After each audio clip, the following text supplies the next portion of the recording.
All right, y'all, got a cool short little bit of science for you here. Let's see. If you are interested in science and you have never actually tried to read a scientific journal article, it is totally worth dipping your toe into every now and then. A lot of science journal articles you can still get quite a lot out of, even if you only just read the abstract. And a lot of them are free. So this is from...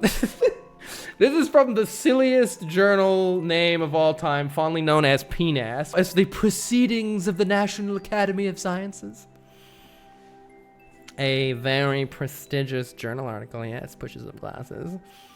And this paper is called Microbial Growth at Hyper Accelerations Up to 400,000 times the force of Earth's gravity, aka G. It is well known that prokaryotic life can withstand extremes of temperature, pH, pressure, radiation, and troll levels. Little is known about the proliferation of prokaryotic life under conditions of hyperacceleration attributable to extreme gravity, however. So what they did in this is they basically spun bacteria super fast. Kind of like one of those, there's like at some amusement parks, they'll have this like room that spins and you kind of get thrown to the side or whatever, but it's also kind of interesting. I don't know if anyone's ever done that, but either way, the point is that if you had extreme gravity, like massive crushing forces of gravity, does it bother bacteria? And this is kind of coming, oh my god, a spin jump. Yeah, magnetron. Yeah, centrifuge. Well, if you know what a centrifuge is, then yeah. But in case you don't, I've always been really fascinated with research about what are called extremophiles. That is organisms that can survive in crazy environments. So like, for instance, they have put bacteria on the outside of the International Space Station, and then they've just come back and been like, hey, you still alive? How's it hanging out here? And a lot of species of bacteria can survive in the vacuum of space in those conditions, though many cannot. And so you might imagine, like, there's all these crazy ideas, like, what if a meteorite hit the Earth and ejected a piece of it, and on that piece of Earth, there were bacteria on it or in it? Could they stay alive? How long could they stay alive? How far could they travel? Could that then get ejected from the Earth and land on another planet? And those bacteria could potentially still be alive and colonize that planet. All sorts of stuff. So there's all sorts of science that looks into this kind of stuff. And there's the water bears. So the scientists do crazy stuff to the bacteria, and the bacteria is like, come on, bro, you call this a challenge? Oftentimes, yes. It's important not to overstate it, though, because, you know, there are still many conditions that do kill bacteria. But yeah, one of my favorite examples is researchers were studying microorganisms living in Chernobyl, and they found a fungus that, in the same vein of how plants and cyanobacteria contain pigments that often give them their color, that they use to harness energy from light. These fungi would do that from gamma radiation, which is just crazy. It's like, all right, that just eats nuclear waste. It's fine. So yeah, life can do some pretty cool stuff. So extending that research, this paper was looking at bacteria that were being centrifuged at extremely high speeds, and that creates a force, again, 400,000 times stronger than gravity.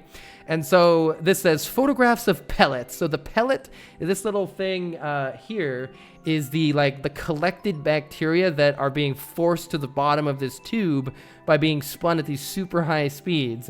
Well, they incubated them at I assume that 30 Celsius is a normal growth temperature for these bacteria. I know for E. coli, it grows best around 37 Celsius because that's body temperature, and they tend to live in animals.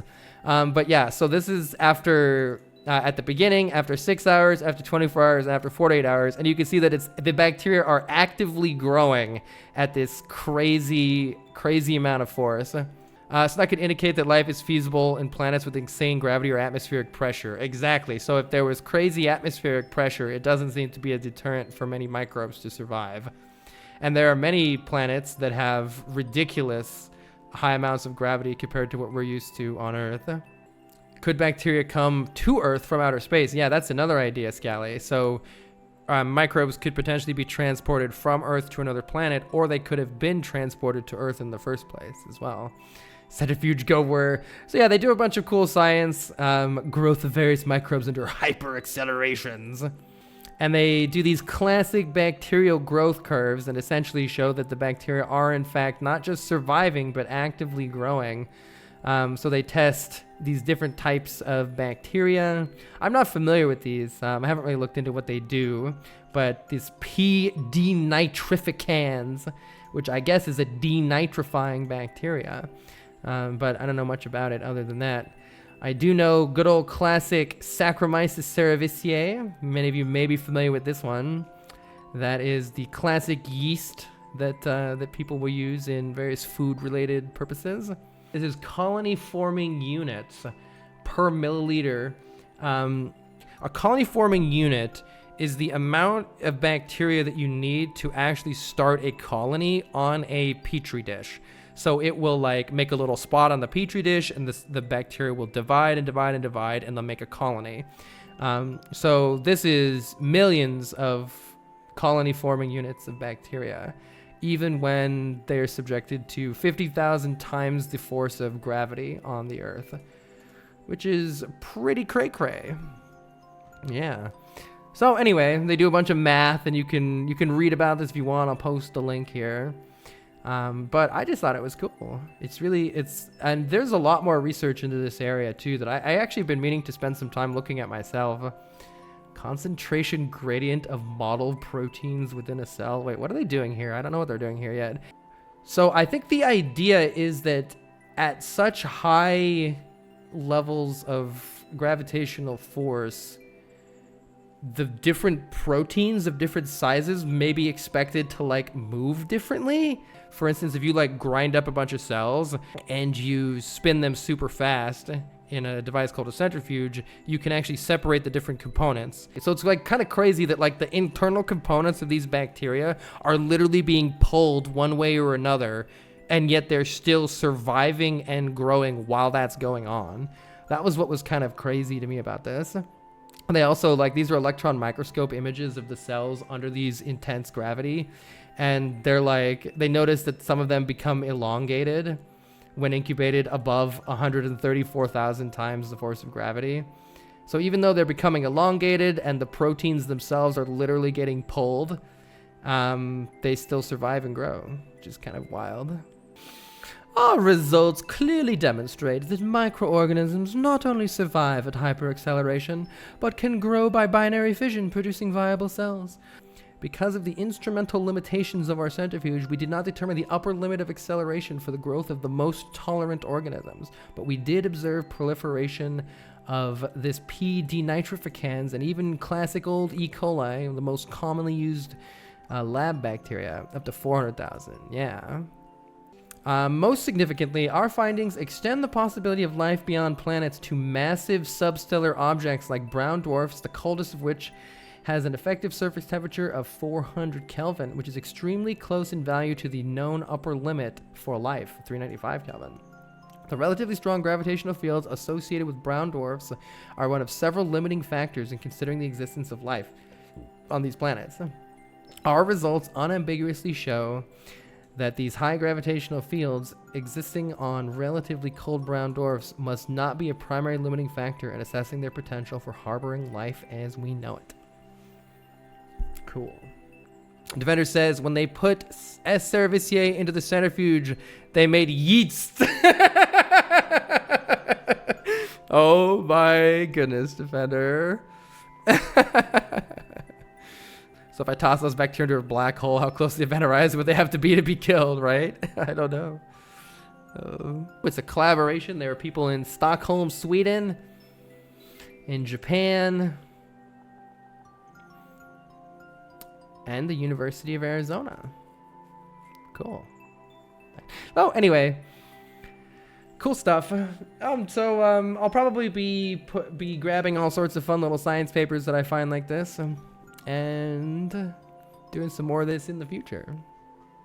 You're just a lifeguard. All right, look, this is a giant rant, but in my opinion, The human brain can become really specialized at doing very nitty gritty tiny things in a million different fields, and society arbitrarily decides that certain ones are quote unquote smart or whatever. But like, I had a friend who did a lot of construction related stuff, and he could visually map stuff in his brain, like the way that stuff fits together in 3D. In ways that my brain cannot possibly accomplish. And, to me, that's really cool and really smart. So, I don't know. I don't think that certain skills make somebody smarter or more or less smart. And then there are people who are good at 10,000 little things or whatever. They're not as specialized in any one of them.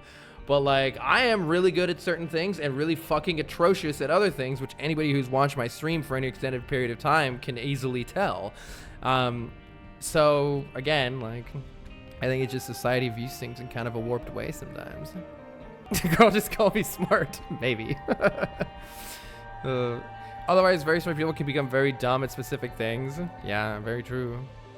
Oversolar says, Carl, I'm at the end of my PhD, and I just realized that I forgot most of everything that isn't specifically related to my dissertation. Crying face.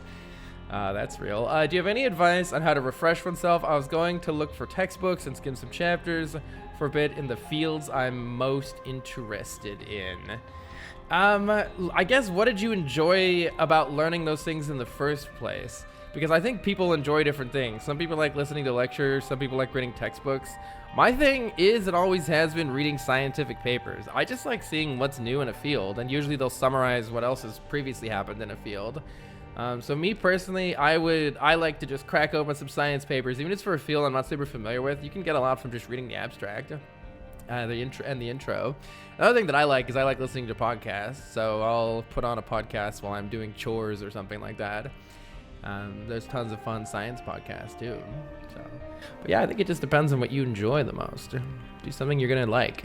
I think for something like a PhD, a lot of it is just which specific skills do you enjoy, and do you enjoy them enough to do them for like 1,000 hours straight? Like, if you love banging your head against the wall when tweaking one small variable at a time and like trying to very precisely, calibrate something to work over and over and over again for months on end, while like, if you enjoy that and also reading and writing a fuckload of technical papers or whatever, then you might like a PhD. But if you don't love reading research papers, don't even think about a PhD. Yeah, to be fair, I didn't know that I would until I tried it, but then I really ended up liking it. Like, I don't know, it's all the cutting edge shit that people are thinking about. So reading science papers can be really cool, and it's not as hard as people think. That's a series that I want to do in general. I'll probably do it for my my Laurel's Lab channel potentially, though maybe I'll stream it, is just how to read scientific papers and then just going through some cool science papers that I found recently. Have a good one, everybody.